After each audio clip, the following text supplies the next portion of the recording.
Magandang gabi, Pilipinas. Narito ang latest kay Bagyong Basyang. Ito po yung pangalawang bagyo na pumasok at nabuo sa ating area of responsibility ngayong taon.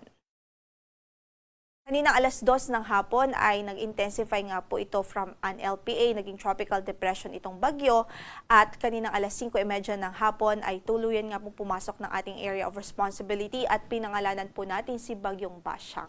Sa kasalukuyan, yung kanyang extension o trough ay nagdudulot na ho ng mga pag-ulan, significant na mga pag-ulan dito po sa malaking bahagi ng Mindanao at ilang bahagi ng Kabisayaan. Pero yung kanyang diametro, yung mismo katawan nitong bagyo ay hindi pa naman po nakakaapekto sa bansa, kung kaya't wala pa tayong signal o tropical cyclone wind signal na nakataas sa mga bahagi ng ating landmass. Kung kaya't patuloy tayong magantabay sa magiging update ng Pag-asa, especially sa mga susunod na oras at araw upang lalo po nating mapaghandaan ang pagdating itong bagyong si Basyang.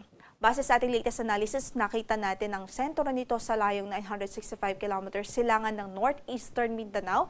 Taglay nito ang lakas ng hangin na umaabot sa 55 kilometers per hour near the center at gustiness o pagbugsong umaabot sa 70 kilometers per hour. At ang kanyang pagkilos westward, medyo mabagal po, 10 kilometers per hour. Based na rin sa track na ipinalabas ng Pag-asa ngayong 11 p.m. bulletin, makikita nga po natin na sa mga susunod na oras at araw generally ay pa west-southwestward yung kanyang movement. Medyo mababa yung track nito o medyo pabulusok in terms of latitude yung kanyang track. So bababa po ito, and then generally by Thursday, nakikita po natin posibleng mag-steady na po ito pa westward o pakanluran yung kanyang track, at malaki ang tsansa ng kanyang landfall scenario dito po sa either dito sa eastern section ng Mindanao o kaya naman sa southern section ng Eastern Visayas by Thursday. So patuloy tayong maghanda at mag-antabay dahil malaki nga po ang landfall scenario o possibility of making landfall sa malaking bahagi ng Mindanao at dito naman po sa ilang bahagi ng Visayas. So nakikita po natin, after making landfall, it will traverse the landmass of Mindanao at Visayan Island, at after exiting the landmass dito po sa Visayas ay posibleng dumiretso po ito dito sa northern portion ng Palawan naman at posibleng magkaroon ng another landfall doon. So sa nakikita po natin, mataas ang tsansa na makaapekto po ito sa malaking bahagi ng ating landmass sa mga susunod na araw, especially from Thursday. Crucial po yan, Thursday, Friday, and Saturday. So patuloy na magantabay at mag-focus po tayo, makinig po tayo kung ano ang magiging signal na ating lugar upang makita po natin doon yung mga kaukulang impact or posibleng impact sa ating lugar nitong paparating na bagyo.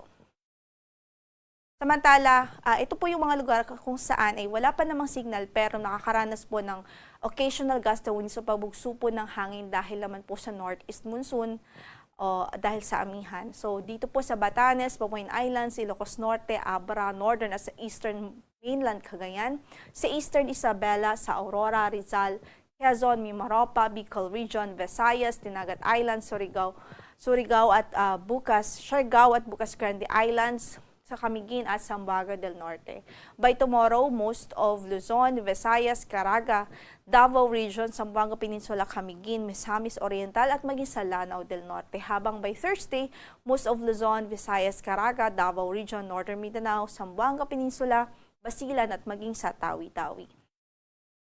So meron pa rin ho tayo ngayong weather advisory, at ito nga po, nakikita natin ang posibilidad ng 50 to 100 millimeters of rainfall dahil sa approaching na bagyo na si Bagyong Basyang. So pinag-iingat at pinaghahanda natin ating mga kababayan dyan, especially ho yung mga madalas na bahain, especially po yung mga low-lying areas. So dito po sa Eastern Samar, Southern Leyte, Dinagat Islands, Surigao del Norte, sa Agusan del Norte, sa Camiguin, Surigao del Sur, Agusan del Sur, Misamis Oriental, Bukidnon, Davao de Oro, Davao del Norte at maging sa Davao Oriental.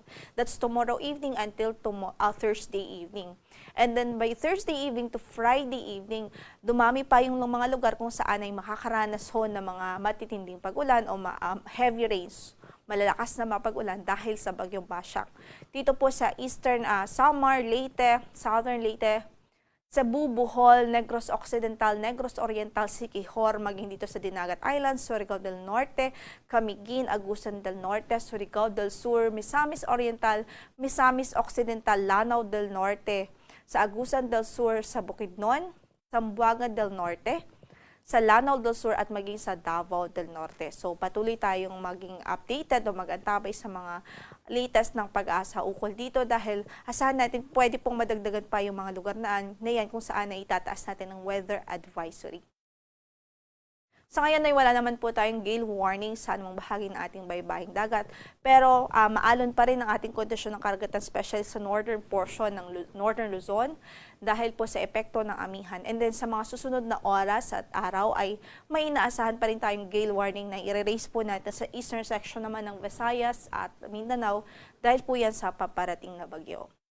Yan muna ang latest mula dito sa Pag-asa. Ang next bulletin po natin will be issued at 5 a.m. Mamayang umaga po yan. Ito po